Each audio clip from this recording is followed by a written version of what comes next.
ब्रेनिकाइस कल की तैयारी आज से।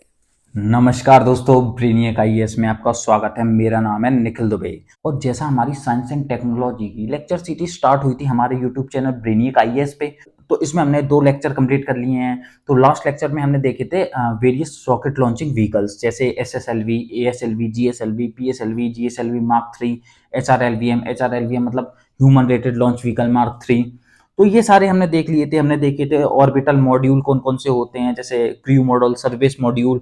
क्रू मॉड्यूल में क्या है, हैबिटेबल स्पेस प्रोवाइड करते हैं रॉकेट्स के अंदर विद अर्थ लाइक एनवायरनमेंट, और जो सर्विस मॉडल है उसमें नेसेसरी सपोर्ट प्रोवाइड किया जाता है क्रू मेंबर्स को। तो ये सब हमने देख लिया था। आज के लेक्चर में हम देखेंगे भारत के जो अभी तक यूज किए गए या भारत जो यूज कर रहा है वेरियस रॉकेट इंजन्स को। तो भारत के एक मेन 4 रॉकेट इंजन्स के बारे में हम जानेंगे। पहला विकास इंजन, दूसरा क्रायोजेनिक इंजन, तीसरा सेमी क्रायोजेनिक इंजन और चौथा है एयर ब्रीथिंग इंजन या एयर प्रपल्सन टेक्नोलॉजी। तो सबसे पहले हम विकास इंजन से स्टार्ट करते हैं। तो जो विकास इंजन है वो नाम रखा गया था in the memory of Vikram Ambalal Sarabhai, और इस इंजन को बनाने में सबसे महत्वपूर्ण नाम सामने आता है वो है नाम्बी नारायण का। और this Vikas engine is a indigenously developed liquid propulsion engine. और ये इंजन का मेन यूज है इन द कोर स्टेज, जहां पे लिक्विड फ्यूल का यूज होता है, of PSLV as well as GSLV. मतलब जीएसएलवी और पीएसएलवी दोनों ही रॉकेट में इस विकास इंजन का इस्तेमाल किया जाता है। और ये जो विकास इंजन है उसको बनाने का भारत ने इंस्पिरेशन लिया था या बेसिस रखा था, वो रखा था फ्रांस के वाइकिंग इंजन को। और उसके बिना पर नाम्बी नारायण जी और इसरो की टीम ने विकास इंजन को इंडिजीनियसली भारत में तैयार कर दिया। पर इससे बहुत से लोग खुश नहीं थे, बहुत से देश, क्योंकि जो उनका मार्केट था वो डिस्टर्ब हो सकता था। क्योंकि एक तो भारत की स्ट्रेटेजिक लोकेशन कि भारत इक्वेटर के पास लोकेटेड है, और दूसरा जो भारत का रॉकेट लॉन्चिंग स्टेशन हैं वो ईस्टर्न कोस्ट में है, जिसकी वजह से भी एक थ्रस्ट प्रोवाइड होता है भारत की रॉकेट्स को, जिससे भारत की रॉकेट लॉन्चिंग कॉस्ट काफी सस्ती दरों में हो जाती है। तो और भारत या इसरो जाना जाता है फॉर इट्स चीप रॉकेट्स और एफिशिएंट रॉकेट्स के लिए पूरे विश्व में। तो अब जानते हैं कि कौन से देश खास खुश नहीं थे जब भारत ने क्रायोजेनिक इंजन भी बनाया इंडिजिनसली। तो यूएसए और फ्रांस वो काफी इससे खुश नहीं थे, क्योंकि अभी तक उन पे ये टेक्नोलॉजी थी, अब भारत पे भी ये टेक्नोलॉजी आ रही। बट जब भारत इसको बनाने की मतलब प्रोसेस में था, तब भारत ने यूएसए से भी मतलब टेक्नोलॉजी मांगी, बट उन्होंने साफ इनकार कर दिया। और फिर एक इंसिडेंस था कि पाकिस्तान होके यूएसए से शायद टेक्नोलॉजी भारत में आई थी, बट वो टेक्नोलॉजी भी कुछ सही नहीं थी। और इसकी वजह से जो हमारे नाम्बी नारायण हैं उनको जेल भी हुआ था। तो USA and France don't want India to develop cryogenic engine, क्योंकि अब क्रायोजेनिक इंजन बनाने के बाद भारत एक सेल्फ रिलायंस हो गया, इन दोनों देशों पर डिपेंडेंसी ही खत्म हो गई है भारत की। और दूसरा कि जो भारत अब चीप रॉकेट लॉन्च कर रहा है, जिससे जो मार्केट है वो भारत की तरफ आ रहा है, जिससे इन कंट्रीज का मार्केट भी काफी डिस्ट्रॉय हो रहा है। और तीसरा जो यूएसए था वो भारत की स्ट्रेटेजिक लोकेशन का बेनिफिट उठाता था अपनी रॉकेट्स को लॉन्च करवाने के लिए। तो इसकी वजह से जो यूएसए और फ्रांस थे वो नहीं चाहते थे कि भारत रॉकेट इंजन को बनाए। तो ये था हमारा विकास इंजन।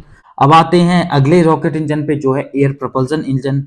एयर प्रपल्सन इंजन क्या करता है, जो रॉकेट्स में जो एयर है या ऑक्सीडाइजर है वो ऑक्सीजन को यूज करता है और वो ले लेता एटमोस्फेयर से, जस्ट लाइक ह्यूमन। जैसे हम ऑक्सीजन लेते हैं एटमोस्फेयर में, उसी तरह एयर प्रपल्सन इंजन भी ऑक्सीजन लेता है एटमोस्फेयर से।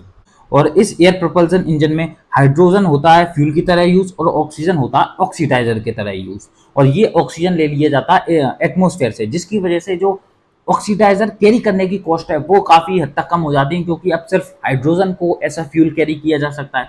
बट इसका एक लिमिटेशन भी है कि ये सिर्फ अपने एटमोस्फेयर में यूज होता है, क्योंकि स्पेस में तो ऑक्सीजन अवेलेबल नहीं है। तो दिस एयर प्रपल्सन इंजन ये यूज हो सकता है सिर्फ एटमोस्फेयर में। और इस एयर प्रपल्सन इंजन के 3 वेरिएंट भी हैं, जैसे रैमजेट, स्क्रैमजेट और डुअल मोड रामजेट। रामजेट है वो ट्रेवल करता है सुपरसोनिक स्पीड पे, सुपरसोनिक मतलब 2 times the speed of sound. फिर जो स्क्रैमजेट है, स्क्रैमजेट का फुल फॉर्म है सुपरसोनिक कंबशन रैमजेट इंजन। तो ये जो स्क्रैमजेट है it travels in hypersonic, hypersonic क्या है, 5 times the speed of sound. और ये जो डुअल मोड रामजेट है वो फ्यूल तो बर्न करता है at supersonic speed but travel at hypersonic speed. तो जैसे स्पीड ऑफ साउंड है 332 मीटर पर सेकंड के लगभग है, और जो सुपरसोनिक स्पीड है वो है 2 times the speed of sound, और हाइपरसोनिक होती है 5 times the speed of sound. और इसका एयर प्रोपल्सन इंजन का मेन उद्देश्य था कि जो ऑक्सीडाइजर है उसका वेट कम कर दिया जाए रॉकेट में, जिससे एक तो जो पेलोड कैरिंग कैपेसिटी है वो बढ़ जाएगी, क्योंकि ऑक्सीडाइजर कैरी नहीं करना पड़ेगा। और ये जो रैमजेट एंड स्क्रैमजेट इंजन है जो भारत ने डेवलप कर लिए हैं, ये ट्रेवल करते हैं सुपरसोनिक और हाइपरसोनिक स्पीड पे मेनली। पर अगर इससे ज़्यादा स्पीड कम हो जाती है सुपरसोनिक और हाइपरसोनिक से, तो इन इंजन की जो एफिशिएंसी है वो काफ़ी हद तक कम हो जाती है। तो इन्हीं कुछ कारणों की वजह से जो एयर प्रोपल्सन इंजन है वो काफ़ी इस्तेमाल किया जाता है, क्योंकि एक तो लाइटर वेट है, पेलोड कैरिंग कैपेसिटी मिल जाती है ज़्यादा, और रिलायबल भी है इन ऑल सर्कमस्टांसेस। फिर आता है क्रायोजेनिक इंजन। जो क्रायोजेनिक इंजन है ये भारत ने इनिशियली तो भारत मंगवाता था रशिया से, जो हमारा टाइम टेस्टेड फ्रेंड है। फिर भारत ने इसको इंडिजिनसली इंडिया में ही डेवलप कर लिया, और ये क्रायोजेनिक इंजन यूज होता है अपर स्टेज और third stage of GSLV rocket में, क्योंकि ये वही स्टेज है जो स्पेस में यूटिलाइज होती है। सिर्फ क्रायोजेनिक नहीं, सेमी क्रायोजेनिक इंजन जो हम इसके बाद पढ़ेंगे ये भी थर्ड स्टेज में या स्पेस में यूज होता है। तो इस क्रायोजेनिक इंजन में क्या होता है, जो फ्यूल होता है वो है हाइड्रोजन, और ऑक्सीडाइजर कैरी किया जाता है ऑक्सीजन। इनको स्पेस में कैरी किया जाता है इन लिक्विड स्टेज, और इस लिक्विड स्टेज को मेंटेन करने के लिए जो टेम्परेचर चाहिए होता है वो चाहिए होता है क्रायोजेनिक टेम्परेचर। और जब ये हाइड्रोजन और ऑक्सीजन बर्न करेगी तो वो जो बाय प्रोडक्ट है वो वाटर प्रोड्यूस होगा, इसलिए ये जो क्रायोजेनिक इंजन है वो एक तरीके से एनवायरमेंटल फ्रेंडली भी है। और आपको पता है कि जो हाइड्रोजन है उसकी कैलोरीफिक वैल्यू भी काफ़ी ज़्यादा होती है कंपेयर टू अदर फ्यूल्स। तो इस क्रायोजेनिक इंजन का यूज किया जाता है जिससे ज़्यादा से ज़्यादा हाइड्रोजन और ऑक्सीजन को कम स्पेस में एकोमोडेट किया जा सके, क्योंकि इसको लिक्विड स्टेज में कन्वर्ट कर दिया जाता है। बट इसकी लिमिटेशंस भी हैं, क्योंकि जो क्रायोजेनिक टेम्परेचर है मेंटेन करना वो काफ़ी कॉस्टली होता है, और क्रायोजेनिक टेम्परेचर हम कह सकते हैं -250 से 260 300 डिग्री सेल्सियस तक आपको रखना पड़ता है।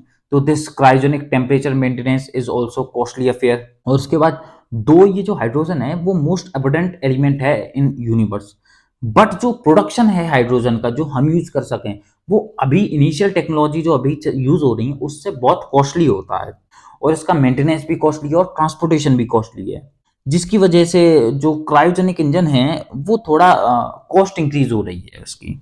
इस प्रॉब्लम को सॉल्व करने के लिए भारत ने सेमी क्रायोजेनिक इंजन डेवलप किए under the project name SC200, semi cryogenic engine 200। अब सेमी क्रायोजेनिक इंजन में क्या होता है, जो फ्यूल होता है वो यूज होता है इजरोसिन, मतलब हाईली रिफाइंड केरोसिन ऑयल, जिसको हम इजरोसिन बोलते हैं। तो इस हाईली रिफाइंड केरोसिन ऑयल को लिक्विड ऑक्सीडाइजर की प्रेजेंट में फ्यूल की तरह यूज किया जाता है इन सेमी क्रायोजेनिक इंजन्स।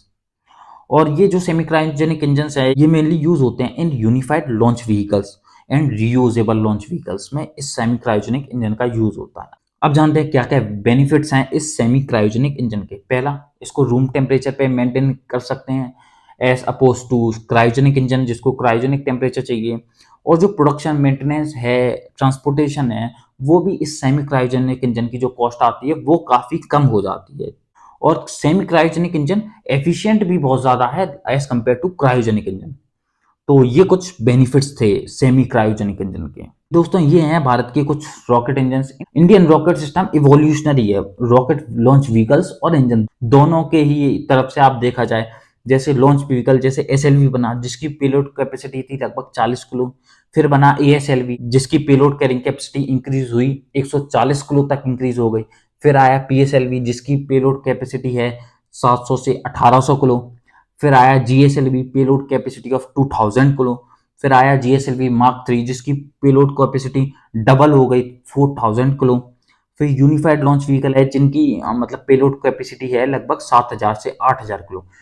तो जो लॉन्च व्हीकल है इनके टर्म्स में भी भारत का जो रॉकेट लॉन्चिंग सिस्टम है वो काफ़ी इवोल्यूशनरी है, काफ़ी चेंजेस काफ़ी बदलाव आए हैं।